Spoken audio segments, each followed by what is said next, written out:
That's our rule number one. We have to make money from what we're buying, at least try our best. And we've only lost money on 2 cars ever. And we've bought tons. Yeah, like 100, 150. Dude, that's insane. Because most people that flip cars, I feel like it's a tough business. Yeah, no, it definitely is. You learn as you go, and fixing them up and learning about titles and auctions, and like, you can get screwed really easily. But we kind of started small and like worked our way up. All right, guys, got JR Garage here, or should I say JR Aviation now? That's the new thing, but it's a pleasure to be here. I've always wanted to be on this podcast since you started. I'm like, this is super cool. Yeah. Got to be on that one day. So you were one of the first people I ever hit up, actually. Dude, yeah, it was like we've known each other for a long time, or at least known of each other, right? We've been following each other on Instagram for what, 8 years now, 7 years, like 2016, I think it was. Crazy. And you always did such interesting things. Thank you. I appreciate that. I'm always wheeling and dealing on a bunch of random weird stuff, so I can't wait to break that down today. Absolutely. We'll start with the cars, and then I want to talk about the jets and the coins too. But the cars is how you started, right? Right. Yeah. That's how the start came on social media, right? Most people know me from JR Garage, which is my car page that I started back in 2016. I just have a big interest in automobiles and always been interested in cars since I was a kid. And I always wanted cool cars. That's what really motivated me in the business world, which we can unpack there, how we pay for the cars. But you know, my brother and I just have been hooked since then, and started with a few Porsches, like early 80s Porsches that are actually pretty cheap. Our first car was like $4,300, so it's 944 turbo. Yeah, right. So we're in high school and have this red 944 turbo, and everybody thinks it's like some cool car, but it was $4,300, and we ended up selling the rare wheels off of it for $2,300. So we were actually in the car at like $2,000 plus $300 wheels. $2,300 for a Porsche. That's insane. I thought those were like 6 figures. You would think so, but the early 944s, they didn't get much love, but now they're starting to appreciate. That same car today would be worth like clean 944 turbos, like 20, 30, 40, up to 80 grand if they're low mileage. So 5 to 10x. Yeah, so we're always trying to pick out the cars that are like good, you have a good chance of appreciating, or at least try our best, right? Sometimes you get it because you like it, but ideally you want a car that's going to appreciate in value. How much of your cars went up versus the other way? Almost all of them, and some can even drop a little bit in value, but we don't lose money on them because we just get such a good deal on them. So we know some cars are going to depreciate. Our Rolls Royce is going to depreciate. Okay, cool, but we got it so cheap that we can still make 10, 20 grand on it. So that's our rule number one. We have to make money from what we're buying, at least try our best, and we've only lost money on 2 cars ever. And we've bought tons. Yeah, like 100, 150. Dude, that's insane, because most people that flip cars, I feel like it's a tough business. Yeah, no, it definitely is. You learn as you go, and fixing them up and learning about titles and auctions and dealer stuff and where to maintain it and how to sell it. There's definitely a lot to know. You can get screwed really easily, but we kind of started small and like worked our way up very quickly. I mean, people would say like, what do you mean you started small? You were 17 with a Lamborghini. But like we had a few cars before then, and we just took calculated you guys started in high school. Yeah, high school. That's when the channel blew up. So talking about the channel, like, 2016, that one video went viral. You probably remember it, like driving my Dodge Viper to high school. That was the video. 23 million views I saw yesterday. Yep. Driving the Lambo to high school. Yeah, that was the sequel. And every video we post that having to do with like a supercar and being young in high school just went crazy viral. So we went from like 1,000 subscribers to 1 week later, over 100,000 subscribers. Crazy.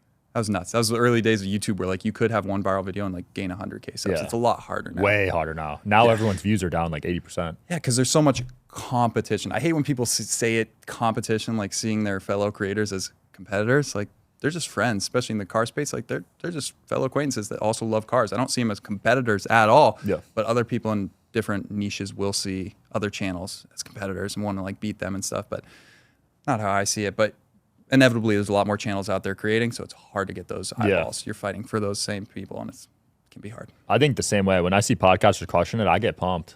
Yeah, right? It should fire you up because you see like, okay, wait, it's possible. Like, let me put my own twist on it now. Let me get a piece of that pie. Absolutely. Like you're doing. You've taken quite a big piece. I've taken some pretty share. Early on. Trying to get like Logan, man. You're really crushing it. We'll see. How many cars do you have right now? Did you sell most of it? Oh, shoot. That's what everybody always asks, and like the answer is so bad when I'm like, you don't even know. No, damn, I lost you have track. That many? It's so bad to say. But like I lost count like 30, 40 cars ago. Holy Probably, crap. if I had to guess right now, maybe 70 cars. Damn. Where do you even keep that many? And it sounds all fine and dandy, and it was cool for like the first few years of having 60, 70 cars. But like right now, I do not want that many. I want to downsize. Keeping track of like just like license plates alone, registration. I go to take a car out and it's like, oh shoot, that plate expired like a year and a half ago. Crap, like oops. Damn. Or like that battery's dead. Just batteries alone are like the bane of my existence. Because if you don't turn them on for a year. Oh right? yeah, and unfortunately a lot of these cars sit, so it's like $100 battery there, $100 battery there, battery. That's one of my biggest expenses now is batteries. I gotta drive these cars more. I gotta pull a Jay Leno and hire somebody just to drive them. Yeah, that's crazy. You got a personal favorite? Yeah, a few favorites. I really enjoyed, we had this, I'll tell you the story. We had this Ferrari FF, great car, V12, naturally aspirated, 650 horsepower, all-wheel drive, 4 seats, modern, great car. That was like my favorite all-around car until it burned to the ground. Whoa. Yeah. You drove too fast? No, it was not me. It was somebody that was using the car. I explained it on my YouTube channel, but yeah, unfortunately they called and they're like, hey bro, your car's on fire. Oh. And yeah. That must have been the worst phone call of your life. Yeah, I was like, you must be joking. He said no, and sure enough, it was a pile of ash, so it's completely ruined, destroyed. Yeah, the rear wheels were like the only thing left. Holy crap. Yeah, he was in a remote part, so it took fire department so long to get to him. By the time they got to it, it's just a blaze. Damn. I'll show you some pictures. It was just a fireball. That's rough. I hear nightmare stories of luxury car rental companies that happened to them. Yeah. So that was a great all-around car, but like my favorite like weekend cars, I'd say Lamborghini takes the cake. The Urus? No, I'm not a big Urus fan just because twin turbo V8.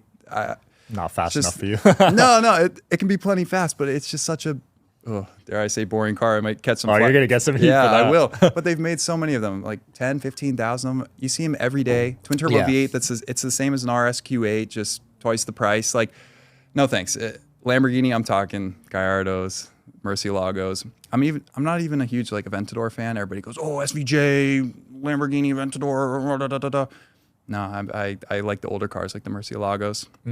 So we've had a few of those, and like that's been one of my best buys. The Murcielago, and our first or second Gallardo was actually our like biggest profit on a car. It really worked out nicely. Wow, our twin turbo Gallardo. Yeah, you made a good killing on that. Yeah, that worked out quite well. We bought it at an auction, crashed. Super crazy, weird story. This car was like the fastest manual transmission car in the world in like 2015. It did a standing half mile, like 0 to half mile distance, and a trap speed of 220 miles an hour. This car was stupid fast. Jeez. So it had 2,200 horsepower when Underground Racing was racing it back in 2014, 2015 when it set those records. They tuned it down to 1,850 wheel horsepower, which is just ridiculous, 40 PSI boost on the V10. And then they sold it to a guy who was, great guy, but he told me he's legally blind. So what? I don't know why he bought this car, but 100 miles later he crashed it. We ended up buying it from auction for super cheap, like only $68,000. I don't think people saw like the twin turbo kit. And then we fixed it for about $8,000. So we were in That's it? Yeah, that's it. It was super minor. We got really smart buying like used parts and like kind of hacking it, and just not hacking in a bad way, but like hacking the deal of like not buying new parts, just saving money where we could. And yeah, so we were in at 75 grand and we sold it. I got an offer of 150,000. So kind of had to sell it. Yeah. Wow. So that was a good profit off Lamborghini. So just people have the misconception that you buy a Lamborghini, you lose money. You buy a supercar, you lose money. No, like we need to like stop promoting that idea. If you just know what you're doing and you buy a good deal, then you're going to make money. So. Yeah. Any car brands you won't touch? Just too many issues? People ask that a lot. Overrated cars. And I'm not a fan of like new BMWs. Never have been. Oh man, the new M5 that just got released, like weighing 4,700 pounds. Like the new M5 weighs more than a Rolls Royce. Like, are you kidding me? It's ridiculous. But even like the M3s, M4s, I just think they're a little overrated. Once again, I'll catch some flack for that, but I just don't think they sound the greatest. I don't think they're just a boring, overrated car in my opinion. Oh boy, here come the comments. But I could see that. Yeah. Never had one. I don't think I'll ever buy one. Wow. Yeah. You like the older models, I've noticed. Yeah, I mean, I had one M3, so I can't heat too much, but it was an E90, naturally aspirated V8. Like that's going to be a great investment car. It already has been. Prices are going up on them because it's the only V8 M3, naturally aspirated, 6-speed manual. I mean, like that's a great car. I sold it, actually. I mean, you're doing something right. You're the only one I know that actually makes money off the cars you buy. Yeah. It's I guess maybe I've gotten lucky at times, but if you're just really calculated and you spread your reach super wide, you don't just look in your hometown. Like I look across the whole country. I'm constantly scanning the auctions and the government auctions. Like, I buy some interesting. So auctions are where you could get a good deal. Yeah, in general, those are usually where you find the best deals because you're usually bidding against like wholesale buyers. not the general public. Whereas stuff on Facebook, a good deal's gone. Facebook Marketplace in like 20 minutes, boom, gone. People sell cars on Facebook Marketplace? Yeah, it's one of the biggest places to sell cars now. Really? Yeah, it's kind of shifted from cars.com and all these like old kind of online dealers to now like Facebook Marketplace, because people, it's just simple. Just toss up a little description, 10 pictures, and post them up. But there's constantly people scanning for good deals. So you gotta act so quick if you want a good deal off Facebook Marketplace. So instead, I go to the auctions where there's a lot less competition. That makes sense. And you've recently transitioned into planes. Yeah, right. You know what's next after cars? Once you collect all the Pokémon, when it comes to cars, all the brands, it's like, well, where do you go from there? Oh, airplanes. So that's been a fun challenge to like learn that whole world, but it's the same idea. Buy good deals, enjoy them, keep them for a year or two, and then sell them for a profit. We've done it time and time again, and now I do know the number of current airplanes. I don't know cars, but planes, it's like 7 or 8 planes. I guess I don't know the answer. Okay. Right now, 7 or 8 planes. That's quick for you. Only started what, 2 years ago? Yeah, our first like plane flip was in 2021. This Bonanza. I told you I got crazy stories on where I get these things from. This one was seized by the government for running some illegal things in it. Drug trafficking. Yeah. And it was found with like $200,000 in cash on it. They busted him after like a drop or whatever. I don't know. Wow. So 5 years later, when this plane comes up for auction, they take forever to go through all the court battles and all this stuff. But anyway, it finally came up to auction. I was ready to bid on it. Sight unseen, I bought it. It was risky, but I could tell from the pictures and a couple of key things on that plane. Like I knew it was like modded in a very nice way. It had an upgraded turbocharger put on. It had extended range fuel tanks. It had all these avionics upgrades, typical stuff that these drug runners would want, like souped up planes, right? So I could see all these upgrades, and I don't think other people did. So I ended up getting that plane for $110,000. Oh, that's it? Yeah, that's it. Planes don't have to be a lot of money. Wow. Oh, man, I just bought a plane for $10,000. We can get into that next. No. But yeah, this plane was 110 grand. Then we put like 20 grand into like some maintenance, fixing it up, couple upgrades, and then once again we kept it for a year, enjoyed it, flew it all around the country. Not me, my buddy. I'm just a student pilot, learning as I go. But my buddy Owen, shout out to him. Fly with Owen. He's the best pilot out there. He flies Gulfstreams, all these cool planes. But he's the one who teams up with us on these deals. And anyway, yeah, we sold for $235,000. Damn. Made $100,000 while owning our first plane. So once incredible. that happened, I'm like, oh, game on. Like, let's go. More planes. So Dude. yeah, we've bought a lot of planes since And you then. bought one for 10 grand, you said? $10,000 airplane. Oh, you gotta be kidding me. No way that's gonna fly. No way that's safe. You're crazy. I'd never step foot in that. That's what I hear all the time with this plane. But no, it's a perfectly safe plane. It's a great plane. It's a Cherokee 180, which is like a entry-level training plane, but it has a upgraded engine, so it's a very popular plane. These planes go for like $40, $50, $60, $70,000 in average condition. And this one was posted up onto like this little plane classified website for like $19,000. I'm like, holy smokes, that's a great deal. I messaged the guy right away. A day after he posted, I'm like, yo, like I'm interested. Tell me more about the plane. He's like, oh, I got somebody coming tomorrow to buy it. You know, you're too late. You can be next in line. I'm like, dang, missed out. And then the next day he messages me. He's like, yeah, the guy came by. He offered like $9,000 for the plane. So like, do you want it for 10? And I'm like, say less. Here's the money. So I wired the money sight unseen to this guy, hoping that it wasn't a scam, and it wasn't a scam. What? Why would he sell it that cheap? He needed money really quick, and he wasn't flying it. He had it for like a couple of years, and the previous year flying it, he flew it 2 hours. Like, you own a plane and fly it like twice. So he just didn't care. He lost interest in it, needed the money, and just sold it for 10 grand because I guess that's all he thought it was worth because he got an offer for 9. So he's like, here, if you give me 10, I'm doing all right, right? So that was a crazy deal. So you flipped that one? Still have that, but I just got an offer of $40,000. It's worth like 40 to 50 grand. So all we had to do was an annual inspection. Each plane every year has to go through an annual. Big jets have to do a lot of different items, like sometimes up to 100 different inspections. Holy crap. Yeah, jets are just a whole another world. We'll get into that in just a second. But the normal piston small planes, they're one inspection a year. Annual inspection, they usually range from like $2,000 to 10 grand usually on a plane like this. So we got lucky. There wasn't much found on this airplane. It only cost us about $100 in parts and $1,000 in labor for the certified mechanic to come out. We can't do an annual inspection. We're not allowed to. You got to be like certified. Yeah, they don't mess around with airplanes. So he came out. We paid him $1,000 for his labor, and we helped him an owner assisted annual. And then yeah, out the door about, I guess, 11 or 1,200 bucks. I broke it down on my YouTube channel. Damn. They'll see it if they search JR Aviation $10,000 plane. That's insane. It'll pop right up. You've really broken my perspective on airplanes. I thought they were millions. We got to get you a plane. When they're only this cheap, on. I'm down. All right, but now we got to dive into the economics of flying, because that's where it gets pricey, right? Right. It can definitely be expensive, and just depends the plane you get. So sure, a $10,000 airplane isn't going to be too much to maintain and own, but it doesn't go very fast. It seats 4 people. If you want something to zoom around to your business meetings, you're probably going to need a turboprop or a jet. And that's like I said, when you just get into stupid money. Right. I mean, it's no joke. Like everybody says, coast to coast is. Oh my gosh. To charter a jet coast to coast, nonstop like a Gulfstream.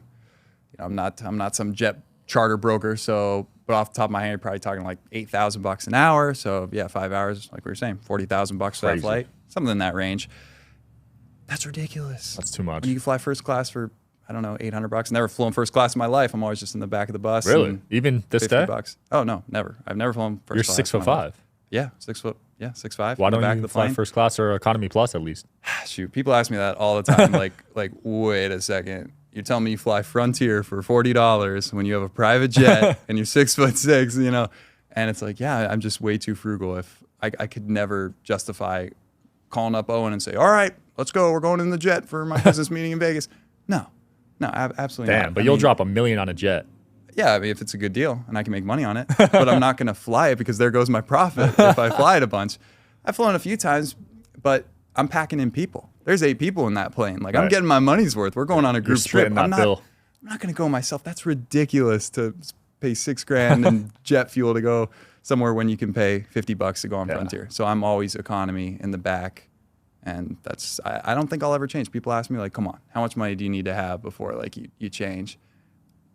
I don't know. Clearly I've grown a lot in the bank account, and I'm not changing. So you and Graham Stephan would get along. Yes. That's the number one comparison. I think on a frugality scale, we're both pretty similar. I wonder who would be more frugal. I would say he's got the edge. Yeah. He eats at all-you-can-eat sushi buffets for $25. Dude, I eat all you can eat, but at Chinese buffets or Golden Corral or something for $10. I wouldn't even. Got him beat there, I guess. So like, I don't know. We're probably pretty similar. I'll call it a tie, but same philosophy. Yeah. Just if you're not getting a return on whatever you're buying, unless you really, really need it or really, really want it, probably shouldn't be buying it. Damn. Do you think it's a fear you have just of losing money, like losing everything? Yeah, I wonder. My friends have tried to like break it down because they see it firsthand. I mean, I'm always using coupons and like just the whole 9 yards. And they're just like, dude, you own all these cars and planes and you're here like pinching pennies. And I don't know, I think it's just the way kind of we grew up. There wasn't much money in the family at all. So like you had to learn to like be super, super frugal and like know the value of a dollar really early on. And I think that's just always stuck with me. And honestly, I was having this conversation with my girlfriend. Like I think it's almost like insulting to some of the people around you or your family, like your extended family, aunts and uncles and cousins, who, if they're not like doing really, really well and they're like struggling a little bit, but I'm doing really, really well and I'm just going to go out and treat myself to something from Gucci or some crazy stupid purchase. Yeah. While they're like struggling, like I just think it's a slap in the face. Like you better make sure that everyone in your circle, family number 1, immediate family number 1, extended family number 2, and then like friends 3. I feel like everyone's got to be taken care of first before you go making those stupid purchases in my mind. And I wouldn't argue that my things are stupid purchases. This Rolex, he just contradicted himself. No, I mean, this is a Rolex at retail. You know the game. This is $11,400 and it's worth $2, $3, $4 over retail because it's a desirable watch. Like if it was worth $2 less, but I just like wanted it, absolutely not. I'm not buying it. Right. I would only buy Rolex retail. Exactly. Yeah. And only the Rolexes that are worth more than retail because plenty are worth immediate loss. You just got to know which ones to pick. And this happens to be a good one. Master, rhodium, dial, platinum. So anyway, that's just the philosophy I have. I don't hear many people talking about that, but like I'm buying my uncle his dream 1970 Chevelle SS before I go spending like stupid money on stupid things. Wow. I'm actually trying to do that. I'm just trying to find the right car, but that's cool. Anyway, so I'm with you on that though. I don't like designer. Yeah, you're the same way. I mean, we share a lot of things in common. Yeah. I mean, I used to cheap out on, so here's where we differ. I don't cheap out on food anymore.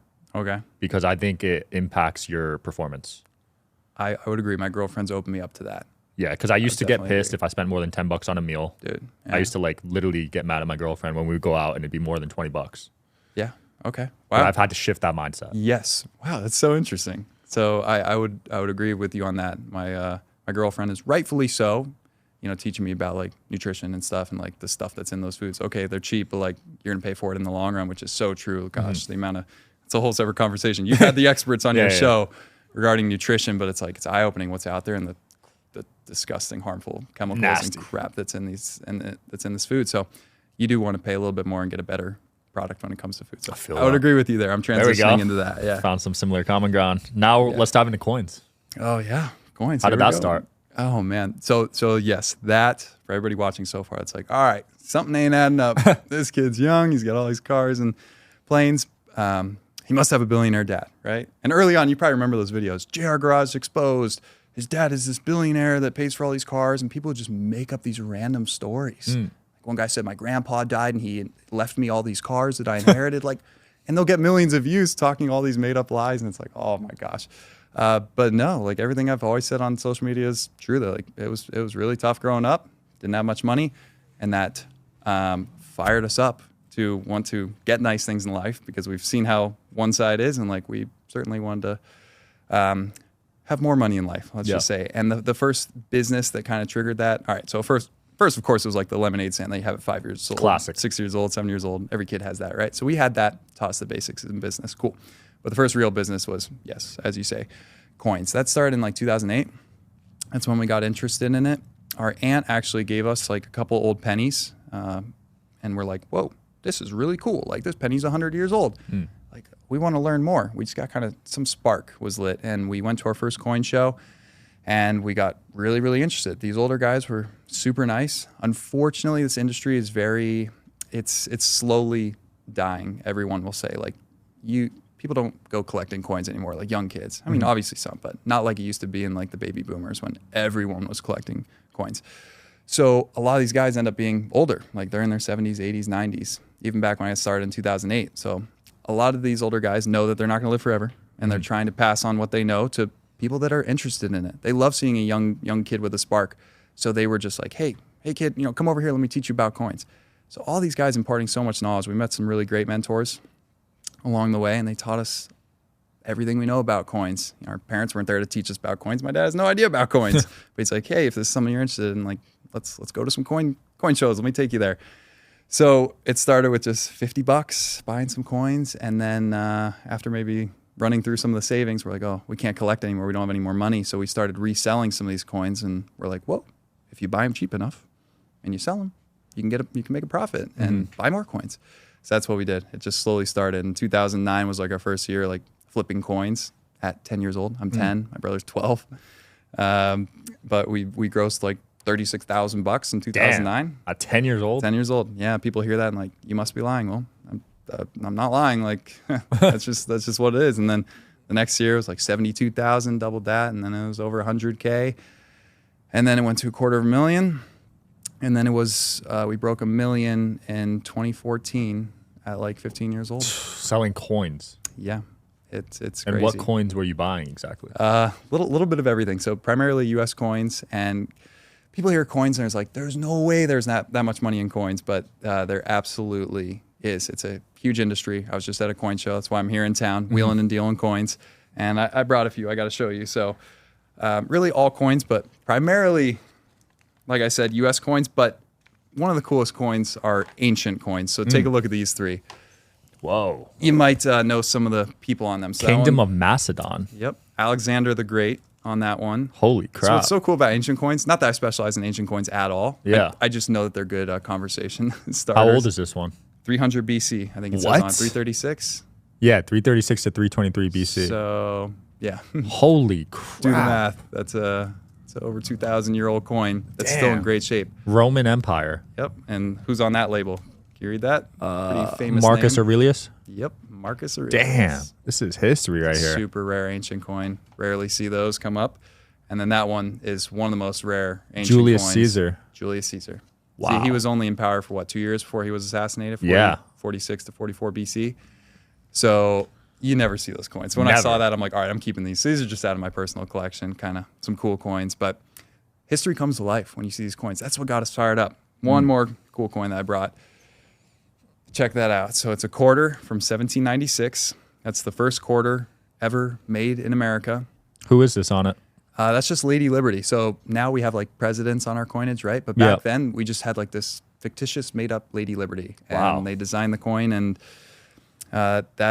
those coins are just extremely, extremely rare. So that a little coin right there is probably almost $15,000. This coin? $15,000. How many of these are there? There are, I think, a mintage of, they only minted in the tens of thousands, but still existing today. I mean, it's probably in the thousands, or some of these coins are under 1,000 known. Wow. And some are under 10 known. The highest coins that are worth millions of dollars, there's 1, 2, 3, 4 known. It's just crazy. That in perfect shape would be over $1 million. Damn. Yeah. So what considers this perfect shape? Is it? Yeah. So like cards, which you know, it goes up to what, scale 10? Yeah. All right. So same idea with coins. It's not out of 10. It's out of 70. 0 to 70 points. That's the grading scale. 70 out of 70 being perfect. So that one grades about 25 out of 70, which the thing that hurts that coin is it's lightly cleaned. It's a little, it's repaired. There was a scratch in the field that somebody tried to like get out. So they like buffed the surface to try to pull the scratch out. So you can tell it's repaired if you know what you're doing. So because of the repairing, that coin's worth 15 grand. If it was all natural, VF25, VF30, it'd be a $35,000 coin. Wow. Yeah, so just because it was a little messed with and cleaned and stuff, it loses 20 grand of its value. That's why you never, ever clean coins. Really? Yeah. Even if it's rusty? Don't ever clean coins, especially if you don't really know what you're doing. Do not touch it. Hold it by the edge. Keep it in a protective holder like that. You will ruin the value if you clean a coin. It'll, like I said, it'll drop usually sometimes up to 50% or more. So you think you're adding value, making it look shinier. It looks better in my collection. No, you are erasing value off that coin. All these coins are all original except for that one. And people pay for that patina. You want it dirty. You want it tarnished. You want it toned. Collectors want that. So big PSA to anybody out there. I'm trying to do more coin educating. Everybody says, launch JR coins, JR coins, JR coins. So I did kind of just launch a coin page like a few weeks ago. Okay. Yeah, called like the Coin Expert on TikTok and Instagram. So if anyone's interested in coins, they can check that out. I'm trying to just educate people with what these coins are worth, and because I know people are inheriting these collections every day from grandpa that just passed away, and they have no clue what they are. They don't want them. They just want to sell them and know what they're worth. So that's kind of why I established these pages, to give like free evaluations. Anybody can message me with what they have, and I'll just tell them what it's worth. If they want to sell it, I'll buy it. If not, that's okay. That's cool. Yeah, people could be sitting on gold mines and not even know. Oh, dude, you just have no idea. the $15,000 quarter. Dude, I bought this off a guy in Scotland. He messaged me and he's like, yo, I got this 1796 quarter. I'm like, no way. Send a picture. Sure enough, it was legit. And I'm like, holy cow, where'd you get that? And he's like, I'm in Scotland. I bought it at an antique store for $1. It was in a junk box. What? It was in a little junk box, pick any coins for $1. He's like, yeah, so, what will you give me? Dude. And I'm like, dude, that's a very rare coin. I'm like, I'll give you $5,000. And he's like, oh, well, now on second thought, like I want a little more for it, because I said such a big number. He's like, oh shoot, it's worth something. So he's like, give me 8,000. I think we met at like 7 grand. So I can still double my money after I work really hard to like get it authenticated, do a lot of work. But yeah, just an example. Stuff like that is out there. That's cool, man. People are getting these coins every day, and I'm just here to help spread the good word. And by no means am I the coin expert, the most knowledgeable guy. Absolutely not. I was just at a show where guys could probably run circles around me, but they're not on TikTok. These guys aren't social media focused. They're old, right? Yeah, I'm trying to like spread the word on social media, share what I know. You said you sold a few this morning, right? Yeah. I would have brought it to show you, but it's a really nice coin. I sold this 1894 Morgan dollar, which is a semi-key date, but this one's an extremely high grade MS64 out of 70, 64 plus out of 70. They give little plus designations when it's just in the middle. And that coin I sold for $10,000. Damn. Yeah, $10,000. Is that the most you've sold a coin for? No. People do ask me the most valuable coin I've ever sold, and it would be, there's 2 that are up there. I'll tell these stories quick in case people are bored with the coins, but this 1865S, maybe 63S, $20 gold piece. It was 10 years ago when I bought it.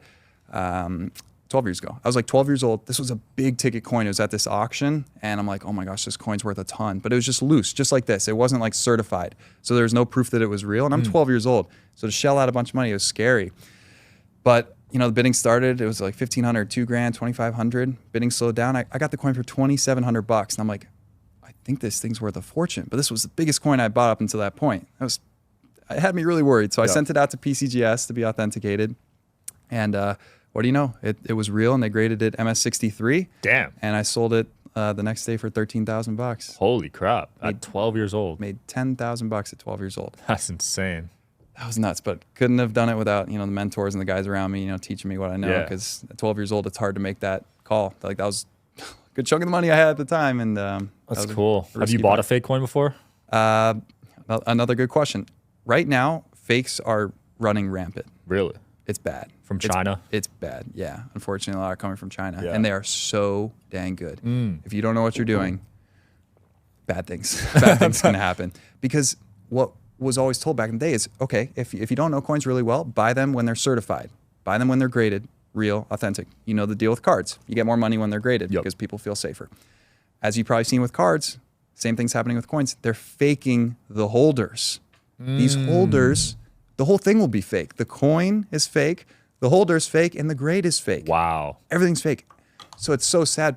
Collectors think they see a great deal on that key date and they buy it and it's all certified and ready to go. And then it takes an expert to tell them, dude, I have bad news. Everything is fake and the coin's worthless. I've seen that countless times. Damn. They're starting to roll out. So no one's safe anymore. You can't just buy a certified coin and be safe. So raw coins are fake. Ungraded, just like this. These are fake.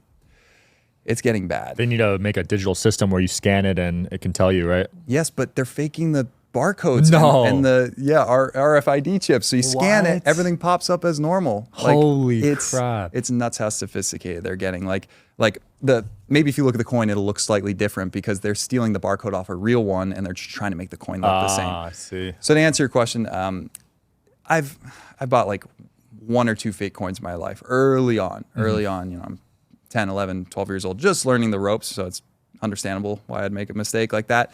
But luckily it was from guys who they didn't know either. And when I went back to them and said, hey, this coin expert or the grading company said it's fake. Will you give me my money back? They said yes. I got really lucky. Yeah. Most people, it's gone. They buy it off Craigslist and it's fake. Poof. The Logan Paul Pokémon one was nuts. Yeah. So what was there a fake Pokemon Yeah, you card? saw that with the $1 million box. Oh shoot! It was sealed by the grading company. I forget the company. It was so you didn't see this? It was everywhere. So the whole box was fake? It was a box of first edition Pokemon cards, and it was sealed by the grading company, so everyone thought it was real. Yeah. As soon as they opened it, G.I. Joe cards. No way. Yeah, $1 million. What the heck? Did they go back to the grading company and say, you certified this? No, it wasn't the grading company. They just faked. Whoever sold it faked the tape or whatever. Oh my gosh. And they opened it on camera. Yeah, so on live.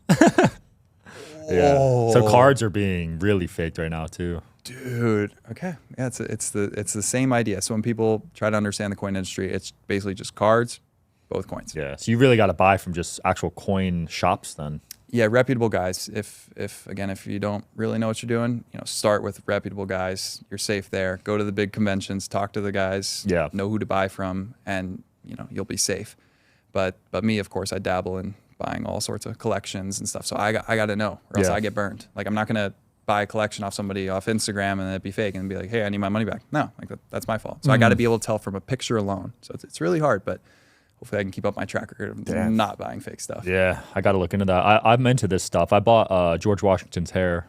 Oh, shoot. Yeah. I'm into historical items. Dude, it's so cool. I want to get more into that. With these coins, you inevitably run into some old documents and stuff. Besides the hair, have you ever had any? I've been presented documents, but no, the hair was just interesting to me, so I got it.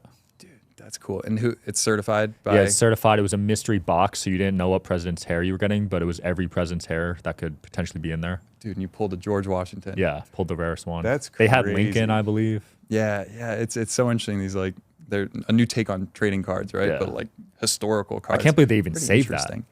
Yeah, like how, the hair? I wonder how they would prove the provenance, because that's really hard unless they've written documentation from Martha Washington and then her granddaughter. Dude, that's a good point, because it was cheap. That. So yeah, it could have been fake, honestly. That hair could be off the dude who put the package together. No, that'd be a crazy scam.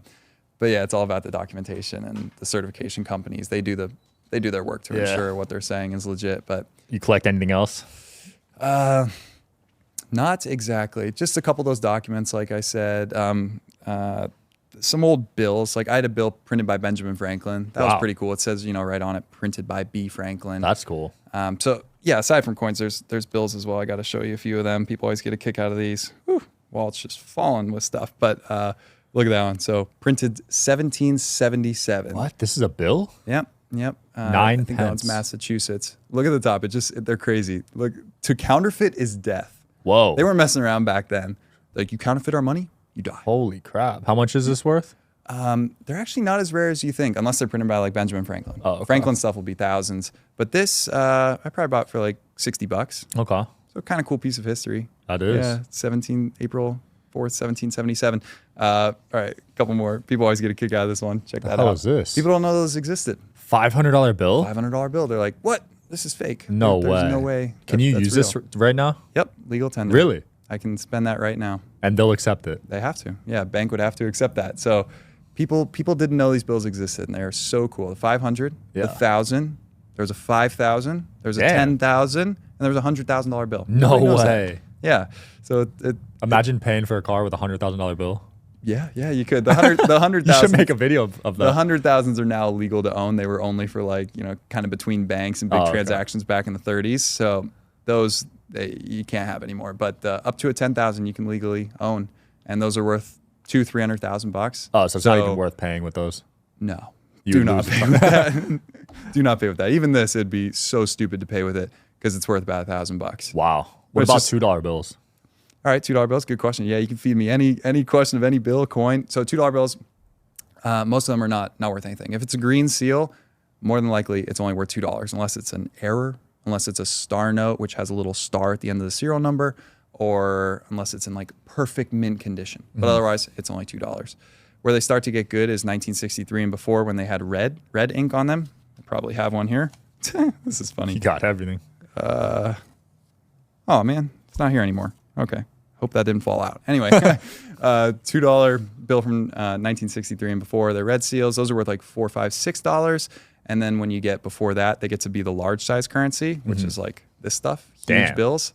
The 1917 $2 bill was the last large size $2 bill. And those are like $100. Then they just go up big time. I mean, wow.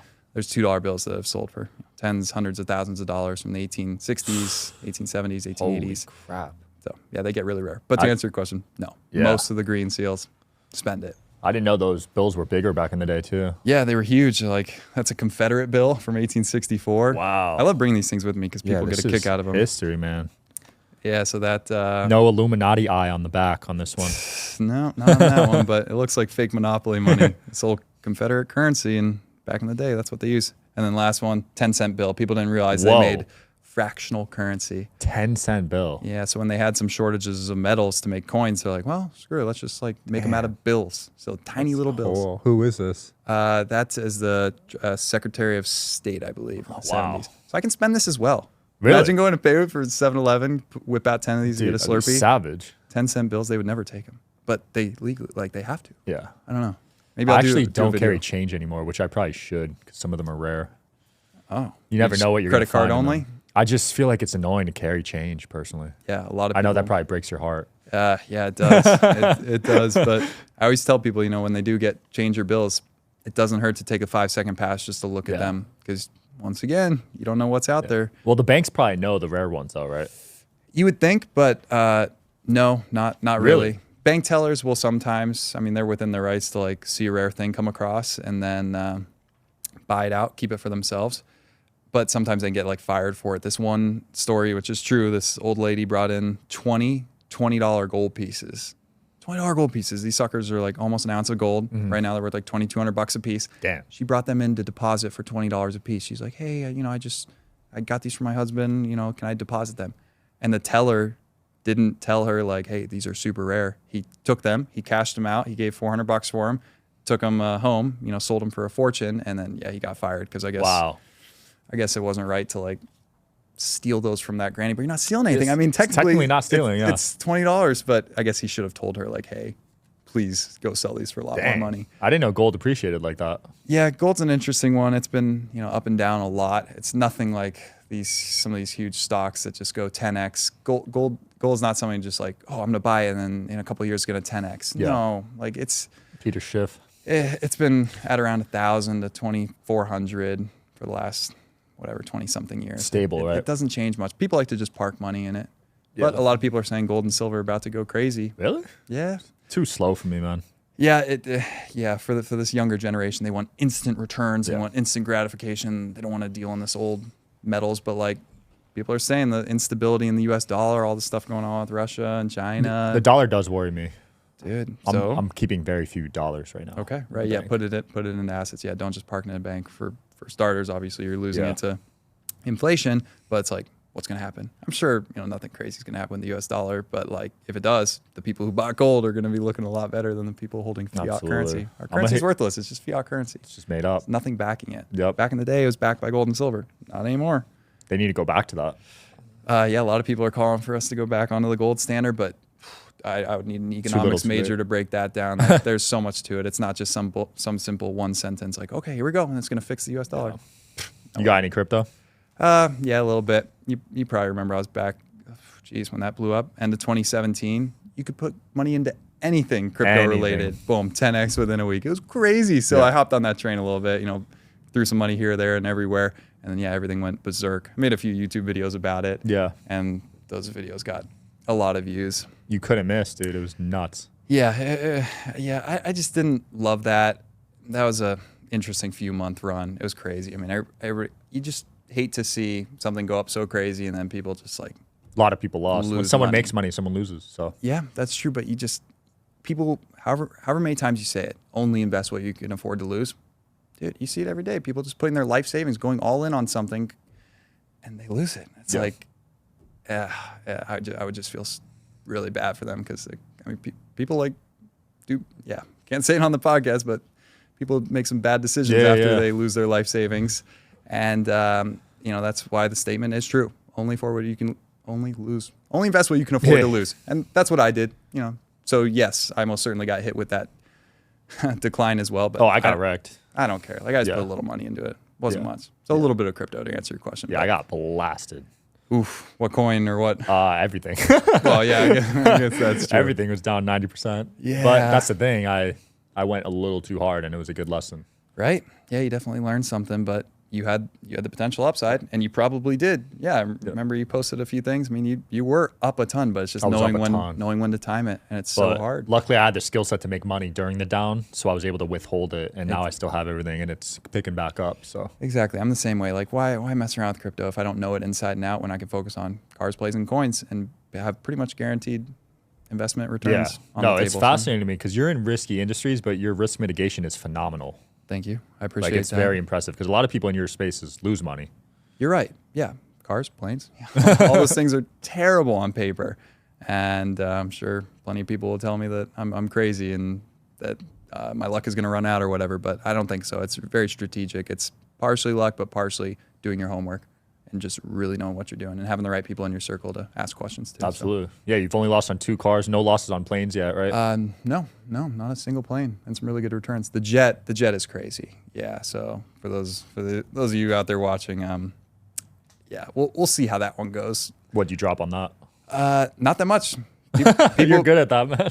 People will be surprised. So I'll be okay on it, but people think jets equals tens of millions of dollars, which it usually does. Yeah. Well, you had Grant Cardone in here not too long ago, right?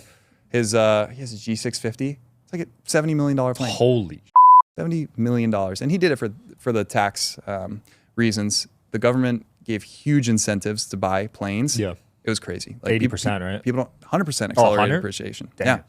100% accelerated depreciation with like no limit. So Grant Cardone, you heard him say on the Logan Paul podcast, I wired that money and I told my accountant, write that whole thing off. That viral clip. Yeah.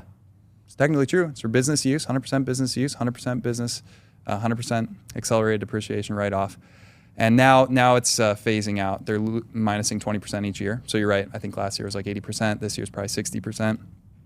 But for a while there, it was crazy. Guys were just buying planes left and right. And the thing was, it wasn't just new. So cars for Section 179, it's got to be a new car, right? Over 6,000 gross weight or whatever. But a plane, it could be a used plane. So that just exploded the market for used airplanes. So I wasn't complaining because I had a couple. The prices on planes just went crazy. Nice. Like some just nearly like doubled, tripled. That's with COVID, crazy. everyone's like, life's too short. Like, I'm going to go learn to fly. So you got those people buying planes. And then you got the business people with the Trump, this tax thing that he put in 2017 or whenever. And that also blew up the market. I hope he brings it back, man.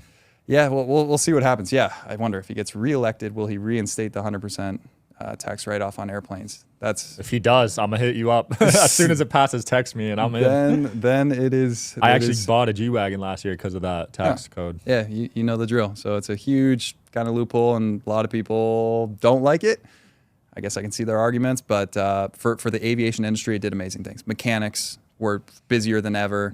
Salespeople, manufacturers, Cirrus, all these companies were just cranking out planes. Everybody was cranking out planes, and it was good for that industry. And it's still pretty hot now, even with it slowly tapering off. So it'll come down a bit, it'll cool off a bit, but I saw it as a really good thing. It was interesting to watch. But yeah, when I do call you up on that jet, I got you. I can help you. Yeah, I'm gonna hit you up for a car too, because I got ripped off, dude. Oh yeah, dude. Any wrecked. cars, planes, cars. I pretty much I feel like know pretty darn well. I can advise you good on, but jet, I'm still learning. You know, dude, it's nuts. I just got called saying like, hey, for this phase inspection for your jet, like I said, there's like up to 100 or 50 of them or whatever. Phase 49 inspects like windows and stuff, and they're like, dude, I don't think that your windshield is gonna pass the inspection. You might need a new windshield. I'm like, okay, how much is a windshield on a jet? And they're like, it's gonna be like over $40,000. Holy crap! For a windshield? Yeah. So I really hope that passes the inspection, but that's why I'm like on the fence if I'll make money on that plane or not, because like that. It's coming up 40 grand maybe, and then the phase 1 through 4 is coming up on that plane, and that's like can be up to like $50,000 or more depending what they find. So I'm a little worried on that one, but you got to learn by biting the bullet and doing it. So. Yeah, you got to live and learn. Yeah, I overpaid by $40K on my G-Wagon. I found out. I got wrecked. Shoot. But that's common. Like when you go to these dealerships, like they were charging over sticker. Yeah. Right for it. Yeah. Especially the G-Wagons. Those were so hot. Yeah. Dang. Yeah. Yeah, that hurt. But this year, when I need a write-off in December, I will hit you up. Yeah, I got you on that. I can definitely advise you for the best car and airplane when the time comes. Oh, yeah. JR, it's been fun. Where can people find you, man? All over social media. Let's see, we got the JR Garage, we got the JR Aviation for planes, and then, like I said, the coin expert for the new coin channel, if anybody cares about coins out there. We'll link below. Thanks for coming on, man. Dude, thank you so much. That was fun. Can't wait to chat more. It was a blast catching up, man. Sometime. Cool. Thanks for watching, guys, as always. See you tomorrow.